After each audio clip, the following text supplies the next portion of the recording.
let's frame things up. The first framing technique on our list is the single shot, often called a single, is a type of camera framing where one subject is prominently featured. But this technique does more than just capture a person on film. It focuses the viewer's attention and creates a strong connection.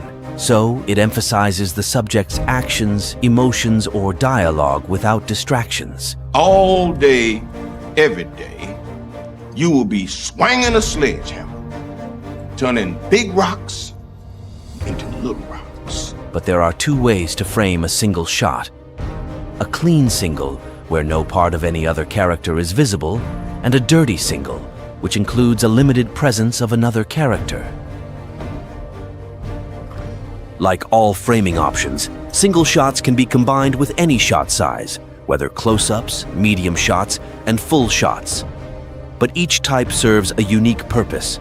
So, close-ups highlight intense emotions, medium shots balance detail and context, and full shots provide a broader view of the subject. If you want to learn how you can combine the single with any shot size, check out our episode on camera shot sizes to learn more.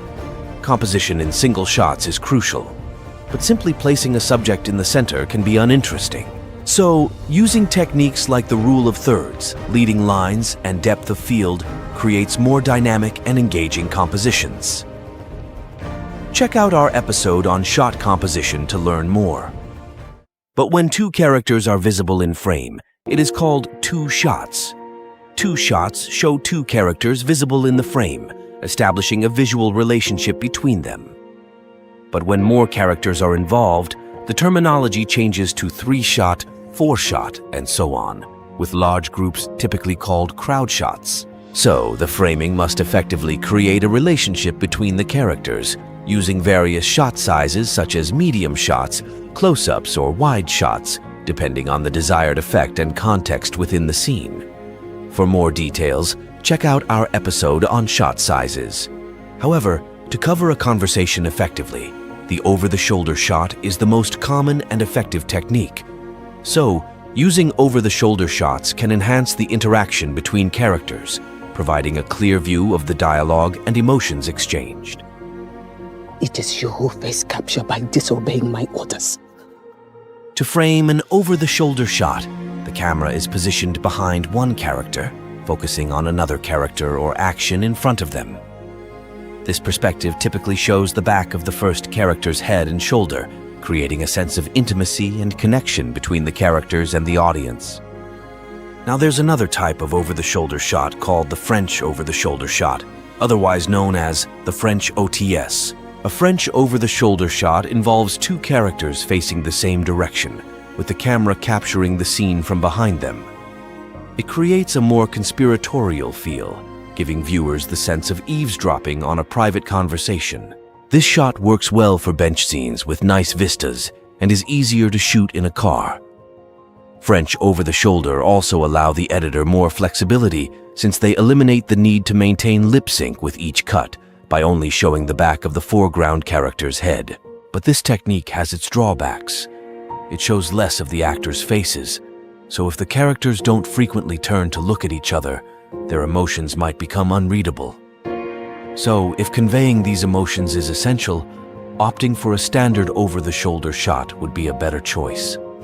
Before we go further, let me say something important for a moment. If you're a filmmaker who watched the previous episode on control and this one on structure, and you're still guessing where the camera should go, you're not alone. Many filmmakers end up reshooting scenes again and again because something feels wrong in the frame, but they can't explain what it is. That's exactly why we created the Shot Composition Bible.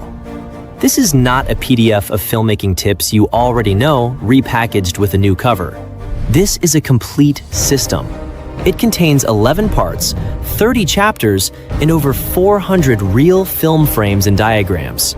Every single one broken down to show you not just what great composition looks like, but exactly why it works, and how you can control your audience's attention, emotion, and understanding through the way you design your shots.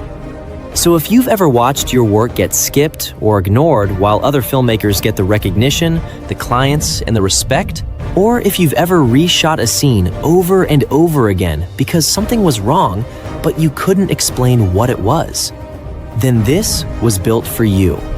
Click the link in the description to learn more and reserve your copy of the Shot Composition Bible before the pre-order closes.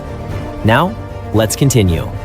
If you want the audience to see exactly what the character sees, a POV shot is the better choice. A POV shot shows what a character sees, immersing us in their perspective and creating the illusion that the audience is looking through the character's eyes. But when it's paired with POV audio, the experience becomes even more immersive. So we not only see what they see, but also hear what they hear, enhancing the sense of being in the character's shoes. But achieving this effect requires careful planning and execution, ensuring that the camera movement and angle match the character's perspective. So, when done correctly, POV shots can fully immerse the audience in the character's experience, heightening the emotional impact of the scene. Speaking of seeing what the character sees, let's press a little further with the insert shot. The insert shot focuses tightly on a detail, emphasizing specific elements that might otherwise be missed. But how the information is framed is crucial, as it directs the audience's attention to what the filmmaker wants them to see.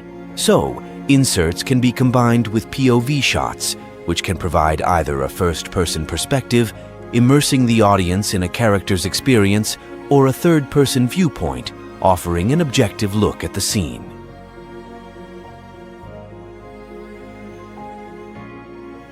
And there you have it, the secret ingredient to mastering camera framing. Remember, camera framing is not just about technical skills, it's about storytelling. By paying attention to the details of your framing, you can create shots that leave a lasting impression on your audience. Keep practicing, keep experimenting, and share your experience with us in the comments below. If you have any questions or topics you'd like us to cover, let us know in the comments, and we'll create a special episode to address them. And don't forget to subscribe to Breadfruit Studios and hit the notification for more filmmaking tips and tricks. Happy framing and happy filming. Mark. Thank you. Thank you.